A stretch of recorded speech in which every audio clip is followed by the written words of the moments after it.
said, let's just throw light on what's really happening around the world. You've got the, Israel now striking Iran, the kind of impact that it's having on crude. Let's try and, probe that a little bit because, of course, it has a lot of economic ramifications as well, besides other things. Let me welcome on board then Alastair Newton from Alavan Business Advisory joining in on the show right now. Alastair, hi, great to have you on the show. Firstly, help us understand, how long is this going to last? First it was Israel and Gaza, now it's Israel and Iran. Well, I think, first of all, let's isolate Israel-Iran. After all, the conflict in the Middle East has been going on for 20 months now, and markets, by and large, have ridden it out relatively smoothly. Obviously, as a result of Israel's surprise timing on the strikes, which occurred at 3 a.m. local time this morning, we have seen Brent go up to $78 a barrel and then drop off a bit.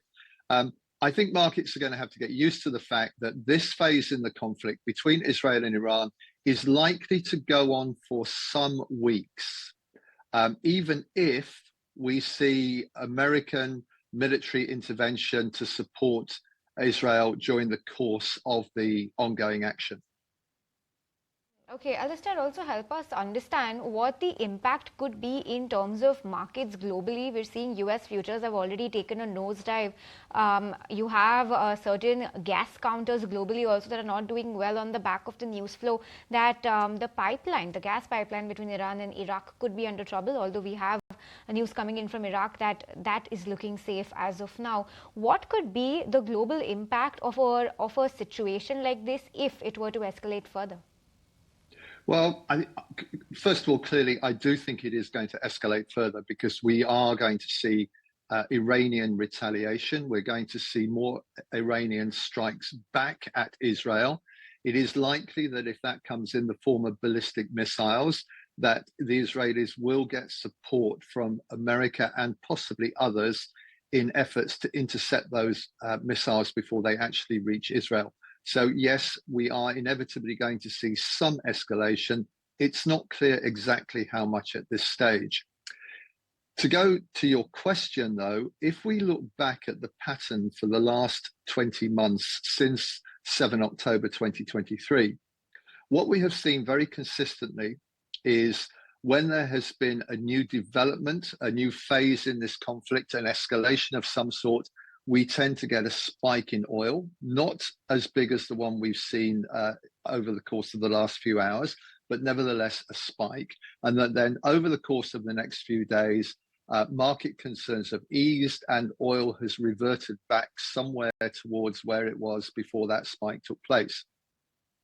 Irrespective of what happens over the course of the coming days and even weeks, I can't see any particular reason why we should not see that pattern repeated yet again. Now, you're going to hear a lot of talk about the possibility of the Iranians looking to block the Strait of Hormuz, and clearly there is going to be some hesitation immediately over traffic going through the Strait of Hormuz, which carries around 20% of global seaborne oil at any given time. But it's remarkably difficult to close the Strait of Hormuz physically, even if the Iranians attempt that. And keep in mind, there's a lot of US naval forces parked offshore, which are likely to do whatever it takes to prevent that from happening if the Iranians do try. And furthermore, let's keep in mind that the global market is actually awash with oil. There is a big surplus of oil on the market already today. And the OPEC 8, the OPEC plus 8 are about to put another 411,000 barrels a day into markets with effect from the 1st of July.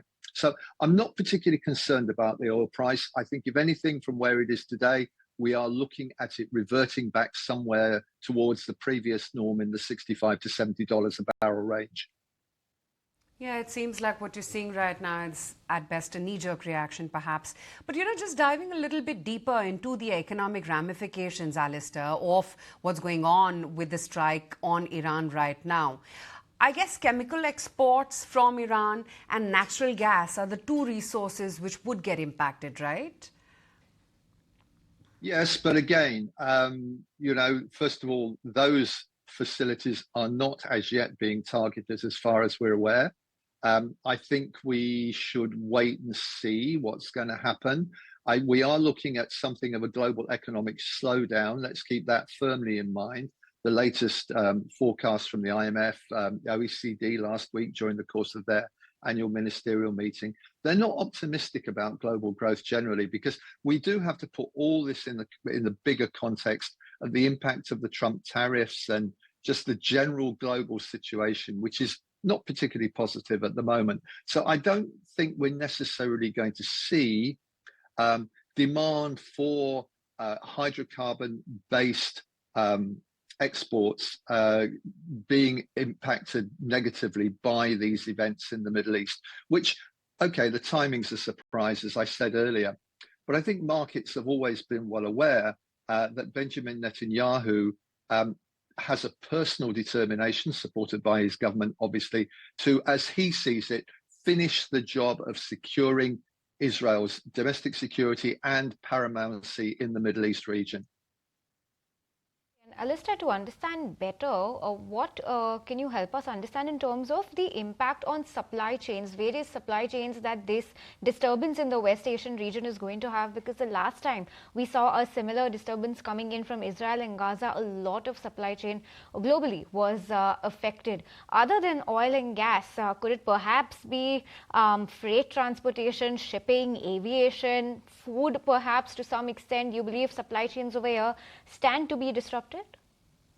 Well, I certainly think within the Middle East region itself, one has an issue. Israel has already closed its airspace, as you know. As far as shipping is concerned, despite the agreement, whatever the detail of it is, between the US government and the Houthi in Yemen, there is still very little shipping actually going through the Suez Canal, Red Sea area today. So I don't see a significant impact on global shipping patterns. And if we look at wider aviation patterns, there's no particular reason why those should be seriously adversely affected by this escalation in the conflict. Aircraft can get round this area without too much difficulty. So I'm not overly concerned about global supply chains. I may be proved to be wrong. And obviously for countries in the immediate region, in which we have to include India, of course, there are some potential implications. But right now, it does look like the conflict is going to be contained within Israel and Iran and the airspace between those two. And those are the areas which we need to be a little concerned about. But again, I think there are workarounds which are perfectly feasible. I've yet to hear of any air traffic into, let's say, Dubai being disrupted, for example. Yep, keep an eye on how things evolve. That's exactly what we can do. But Alastair, thank you so much for your time today. Thank you.